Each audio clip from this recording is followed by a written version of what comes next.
মাঝে মাঝে ইচ্ছে করে রান্না থেকে ছুটি নিতে, কিন্তু পরিবারের জন্যে সেইটা পারা যায় না। আজকে হলো রবিবার, রবিবারে কিছু বৈচিত্র্য এনেছি রান্নাবান্নায়, সেগুলোই থাকছে আর থাকছে অনেক অনেক গল্প। আসসালামু আলাইকুম, আমার রান্নাঘরে আপনাদের স্বাগত জানাই। কেমন আছেন সবাই? আশা করছি ভালো আছেন, আমরাও বেশ ভালো আছি। তো আজকের দিনটা শুরু করে দিলাম। ব্লগটা শুরু করেছিলাম খুব সকাল থেকেই আজকে, কারণ সেই সকালে হাজব্যান্ডের অফিস আছে, সেই কারণে রান্নাবান্না করতে হয়। আর এই যে বাজার ঘাটের মধ্যে আছে কাঁকরোল, এই কাঁকরোলটা আজকে ভর্তা করব। এখন তো কাঁকরোলের ভরপুর সিজন, এই বর্ষাকাল ছাড়া কাঁকরোল তেমন পাওয়া যায় না। তো এই কাঁকরোলের ভর্তা করব আজকে সিদ্ধ করে, একটু রসুন দিয়ে তাকে সিদ্ধ করতে বসিয়ে দিলাম। কাঁকরোলে রয়েছে অনেক পুষ্টিগুণ, সেইটা তো আমরা সবাই জানি, সেই যেভাবেই খাওয়া যায় না কেন। আর হাজব্যান্ডের জন্য তো ভাত রান্না করেছি, আর আমাদের জন্যে করছি হলো গুলারুটি। এই গুলারুটিটা আমার বাসায় সবচেয়ে সহজ পদ্ধতিতে নাস্তা তৈরির একটা আইটেম। আমার তো খারাপ লাগে না, ভালোই লাগে, আর কাজটাও খুব দ্রুত হয়ে যায় এই কারণে। তো গুলারুটিটা শুরু করি বানানো।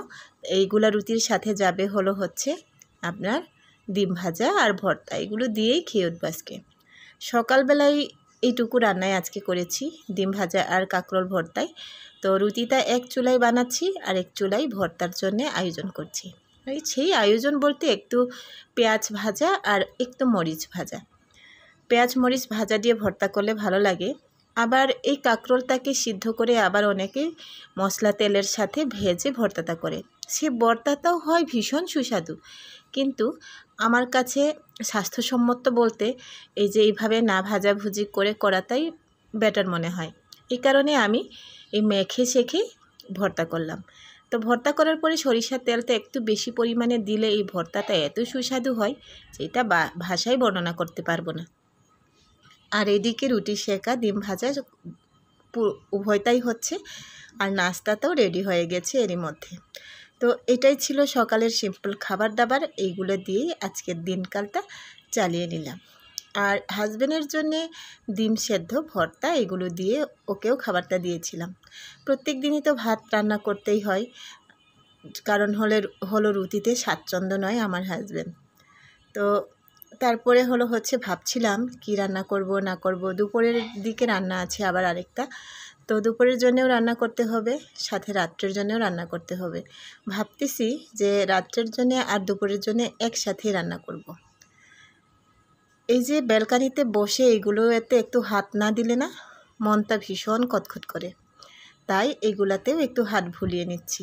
এই গাছগুলো আমি খুব পছন্দ করি। আজকে আমি একটু আমড়া দিয়ে ডাল রান্না করব। যেহেতু আমড়ার ভরপুর সিজন, আমড়া দিয়ে ডাল রান্না করলে বেশ ভালোই লাগে খাইতে। আর এই যে সকালবেলার খাবার দাবারের পর এই হয় রান্নাঘরের পরিস্থিতি, এইগুলো সব পরিষ্কার করতে হবে, আর সাথে রান্নাটাও বসাতে হবে। এই সারাদিন করো কি কথাটা মাঝে মাঝে বলে থাকেন হাজব্যান্ড। মাঝে এত মন মানসিকতা বিক্ষিপ্ত হয়, তখন মন চায় তাকে রান্নাঘরে দাঁড় করাইয়ে দিয়ে আজকে রান্নাটা যেন কমপ্লিট করে, এরকম ইচ্ছে করে। কিন্তু সেই ইচ্ছেই থেকে যায়, আর বলাও হয় না, করাও হয় না। তো এগুলো পরিষ্কার করছি। মিষ্টি কুমড়া ভাজি হবে, তারপরে পটল আলু দিয়ে মাছ চচ্চড়ি হবে, ডাল হবে, আমড়া দিয়ে ডাল। তো এই রান্নাগুলোই আজকের সারাদিনের জন্য করছি। রাত্রের বেলায় তো দুইজন তিনজনের খাবার খাওয়া হয়, খাবার খায় তিনজন মানুষ অল্প অল্প করে। আমার হাজব্যান্ড একটু এবার ডাইটিংয়ের মতো, মানে রাত্রের বেলার খাবারটা খুব কম খায়, তো সেই কারণে অল্প অল্প একটু হলেই হয়ে যায়। তো যে সমস্ত রান্নাবান্না করব সেইগুলাই রাত্রের জন্য অল্প একটু রেখে দিব, রাত্রে আর রান্না করব না আজকে। মিষ্টি কুমড়াটা বেশি ভালো হয়নি, তারপরেও পুষ্টি তো আছে, সেই চিন্তা করে সে মিষ্টি কুমড়াটা কেটে ভেজে নিব। আর এই যে মাছ, পুঁটি মাছ মলা মাছ মিক্স করা, ছোটো মাছ আবার আমার খুব পছন্দের আইটেম। এটা আবার আমার আরেকটা মেয়ে খাইতে চায় না, তারপরেও জোর করে করে কথা বলে বলে খাওয়াই ওদেরকে, কি আর করার। তো যখন আমি কোনো ভাজি ভুজি করি তখন একটু কালো জিরা ফোড়ন দেয়, ভাজির সাথে কালো জিরাটা অনেক সুন্দর যায়। এই কারণে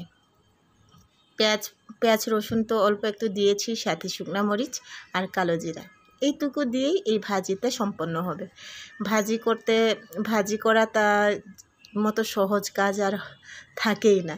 আমার বাসায় চিংড়ি মাছ আসে না, কারণ হচ্ছে অ্যালার্জেটিক প্রচুর প্রবলেম আমার নিজের। এই কারণে যে সবাই খাবে আমি খাবো না এই চিন্তাটা করে আমার হাজব্যান্ড চিংড়ি মাছটা নিয়ে আসেন। তারপরে আবার চিংড়ির তো প্রচুর দাম, সেটাও একটা বিষয় হতে পারে। তো এই যে মাছগুলো ধুয়ে নিয়েছিলাম, হলুদ আর লবণ দিয়ে মাখিয়ে নিচ্ছি, এটাকে ভেজে তুলতে হবে। না ভেজে রান্না করে যাইতো, কিন্তু ভাবলাম যে ভেজে রান্না করলে বাচ্চাদের খাইতে সুবিধা হবে, এই কারণে একটু ভেজে নেব। এরই মধ্যে আমার ভাজিটা কমপ্লিট হয়ে গেছে। এবার এটাকে নামিয়ে তারপরে হচ্ছে মাছ ভাজাটা বসিয়ে দিব আর অন্যান্য কাজগুলো করে নেব।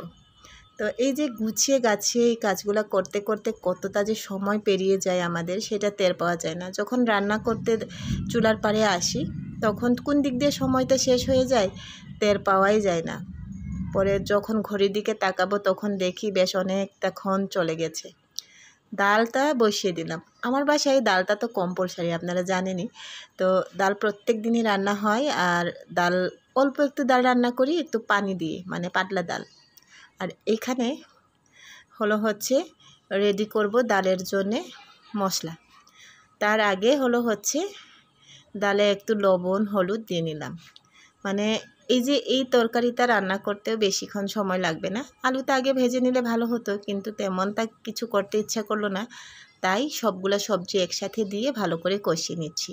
যে দেখেন এখানে হলুদ মরিচ ধনিয়ার গুঁড়া একটু মাছের মশলা আছে, সেগুলোও দিয়ে দিচ্ছি।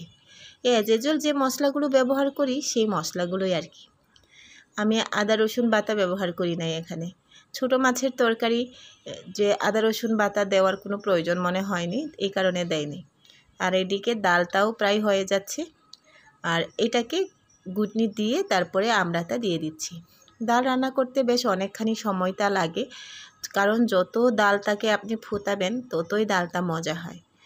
আর এই কারণে আমি বেশ অনেক সময় নিয়ে ডালটা রান্না করি। এই ডাল রান্না করতে করতে আমার এই দিক দিয়ে অনেকগুলো কাজ এগিয়ে যায়। আর একটা যে রান্না করি সেই রান্নাটাও প্রায় কমপ্লিট হয়ে যায়। সবজিগুলো কষিয়ে নিয়ে মাছটা দিয়ে দিলাম। তো এই যে এই রান্না বান্না টুকিটাকি এগুলাই করি, এইভাবেই করি। আর একটু পানিও দিয়ে দিলাম এরই মধ্যে। পানিটা দিতে আমি পানি দিয়ে যে মাছটা দিব সেইটা আমার কি মাথায় আসেনি, এই কারণে পানিটা একটু পরে দিলাম। লাস্টে দিয়ে দিচ্ছি ভাজা মশলাগুলো। মাছ রান্নাটা কমপ্লিট হয়ে গেছে। তো এইটাকেও টেবিলে নিয়ে যাচ্ছি, টেবিলে নিয়ে গিয়ে এটাকে পরিবেশন করে রেখে দিব। যে দেখুন এই রান্নাটাও হয়ে গেছে, অথচ আমার ডাল রান্না এখনও হয়নি। সে ডালটাকে এবার ফোড়ন দিতে হবে। ডাল ফোড়ন দেওয়ার পদ্ধতিটাও সেই একই রকম।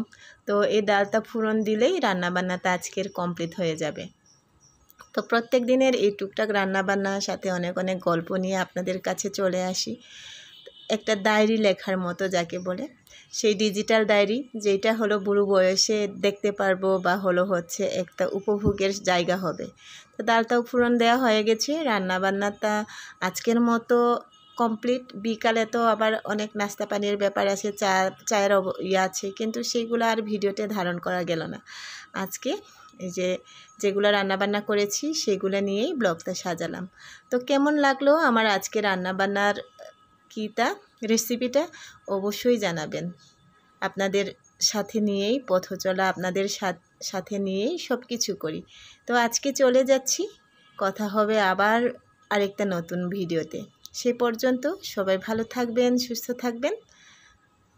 শুভরাত্রি জানিয়ে বিদায় নিচ্ছি। আল্লাহ হাফেজ।